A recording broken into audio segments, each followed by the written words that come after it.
Ang mga babaeng hindi gustong tumanda ng mabilis ay dapat gamitin ang bote ng ginseng serum na ito araw-araw. Ito ay hindi isang ordinaryong serum, ito ay ginawa mula sa 6 na pambihirang halamang gamot, kabilang ang napakabihirang astragalus at ginseng. Gamitin isang beses bawat gabi pagkatapos hugasan ang iyong mukha. Paggising mo sa umaga, ang iyong balat ay napakabata at makinis na ang iyong asawa ay ayaw kang lumabas dahil ikaw ay napakaganda.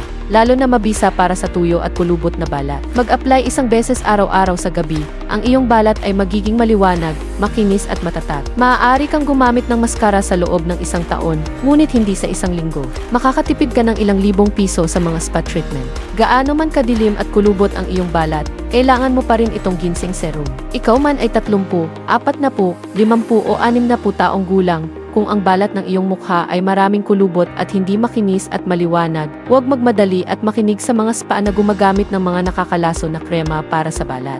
Gamitin itong ginseng serum bottle. Tulad ng taglagas at taglamig, ang iyong balat ay magiging tuyo at sagi. Ipahid mo lang ito gabi-gabi. Kinaumagahan pagkagising mo, ang mga kulubot sa iyong mukha ay tuluyang mawawala. Sa kasalukuyan, ang pinakamahusay na ginseng serum ay ang cream na ipinapakilala ko dito. I-click ang link sa ibaba para matuto pa tungkol sa produkto.